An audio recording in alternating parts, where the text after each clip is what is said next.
আমরা বাংলাদেশের ভূখণ্ডের ভিতরে বসবাসকারী সকল নাগরিকের পরিচয় হবে বাংলাদেশী, এবং সেটা 5th অ্যামেন্ডমেন্টের ভাষা, সেটা আমরা আবার এখানে আগামী 18th অ্যামেন্ডমেন্টে নিয়ে আসবো। সেটা আমাদের সমঝোতা এবং সেটা কমিটমেন্ট। এটা তো সাংবিধানিক সমাধান, ঠিক আছে, কিন্তু আসলে যে বিভেদগুলো সৃষ্টি হয়েছে সেই বিভেদগুলোর সৃষ্টির পিছনে কিছু ভিনদেশী উস্কানি এক সময় ছিল। এই সমস্যা শুধু একজনের ভাষণের প্রেক্ষিতে হয় না, এবং এখনো সেই অঞ্চলে যে বিভিন্ন ষড়যন্ত্র চালু নেই সেটা কেউ হলফ করে বলতে পারবে না। এবং সেই সীমানা আমাদের পূর্ব দিকে, বাংলাদেশের ভূখণ্ডের পূর্ব দিকেও আরো সম্প্রসারিত হয়েছে। সেটা বিভিন্ন আন্তর্জাতিক মহল তাদের বিভিন্ন স্বার্থে তারা সেই পরিকল্পনাগুলো করছে। না, আমাদের কি করণীয়? আমাদের করণীয় হচ্ছে আমরা বাংলাদেশি হিসাবে ইউনাইটেড থেকে আমাদের বক্তব্যগুলো দিয়ে যাওয়া। সেই জায়গায় আমরা যেটা ন্যাশন স্টেটের ধারণা, সেই ন্যাশন স্টেটের ধারণা থেকে আমরা কথা বলতে পারি। যে ইউনাইটেড নেশনসের চার্টার অনুসারে ন্যাশন স্টেটের ধারণা হচ্ছে কোন জাতি গোষ্ঠীর পরিচয়ে তারা নিজস্ব আত্মনিয়ন্ত্রণ অধিকারের স্বীকৃতি পায়।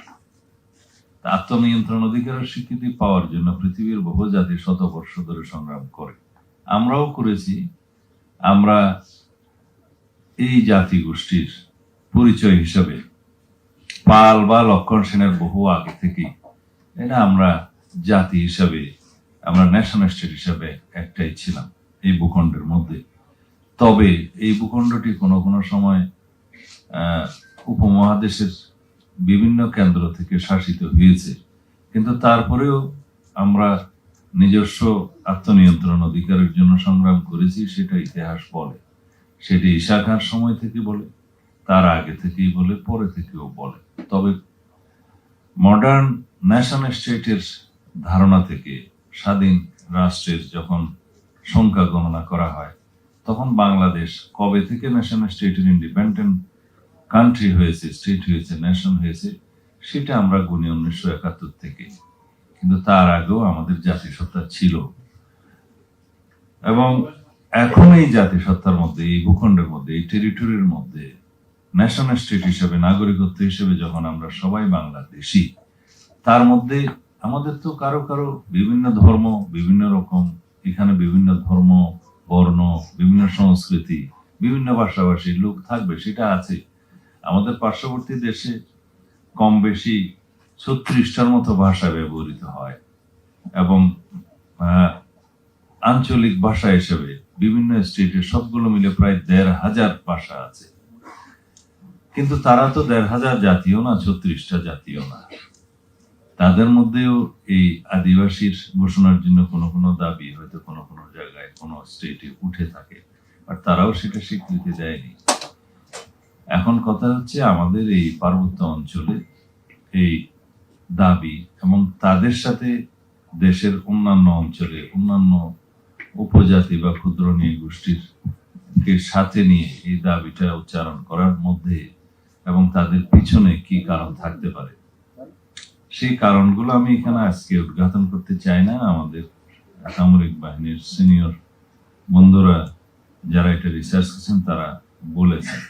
তবে আমাদের আজকে যেহেতু আলোচনায় অনেকগুলো বিষয়, অনেকগুলো বক্তা এবং অনেকগুলো সাবটাইটেলের আলোচনা হয়েছে, তার মধ্যে বলা যায় সাংবিধানিকভাবে আমরা যেটা এখনো পর্যন্ত স্বীকৃতি দিয়েছি তা হচ্ছে উপজাতি, ক্ষুদ্র নৃগোষ্ঠী এবং বিভিন্ন কালচারের ধর্মীয় ঐতিহ্য, সাংস্কৃতিক ঐতিহ্যকে আমরা বিকশিত করব এবং ধারণ করব, এটা হচ্ছে আমাদের স্ট্যাটাস।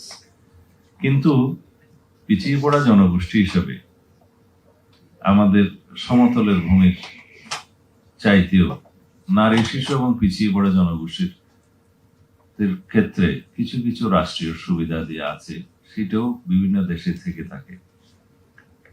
আমাদের পার্শ্ববর্তী দেশেও সেরকম শিডিউল কাস্ট সহ অন্যান্য পিছিয়ে পড়া জনগোষ্ঠীর জন্য কোটা রিজার্ভেশন থাকে এবং অন্যান্য সুবিধাদি থাকে। সেটা যাতে রাষ্ট্রের মধ্যে একটা মানে বিকাশের ক্ষেত্রে সমতা পাওয়া যায়, সেই জন্য এটা রাষ্ট্রীয় সুবিধা। সংবিধান সেই স্বীকৃতি, সেই সুবিধাটা দিয়েছে। সেই হিসাবে তারা সেই সুবিধাটা পায় এবং দেখা যায় কালের বিবর্তনে তারা সেটা পেতে পেতে হয়তো একটা জায়গায় সমতার মধ্যে চলে আসে। আমরা কেন নদীর অববাহিকায় বসবাস করলাম, কেন আরেকজন পাহাড়ি জনপদে বসবাস করলো, সেটার ভিত্তিতে তো কোনো নেশন স্টেট হতে পারে না। তো সুতরাং আমাদের সবাই, আমরা যদি আমাদের সংস্কৃতি তথ্যমন্ত্রী বললেন যে ভুল প্রশ্নের তো সঠিক উত্তর হয় না, আমরা আসলে ভুল প্রশ্নেও নেই, এটা কোনো প্রশ্নই নয়। আমরা সবাই বাংলাদেশের অধিবাসী হব, আদিবাসী কেউ হব না। এখানে সব সিটিজেনের সমান রাইট এবং বাংলাদেশের সকল ধর্মীয়, সকল বর্ণের, সকল সংস্কৃতির, সকল ভাষাভাষীর সবাই আমরা বাংলাদেশের সিটিজেন এবং সিটিজেন হিসেবে কনস্টিটিউশনাল রাইট আমাদের সমান। এই পরিচয়ে আমরা থাকি।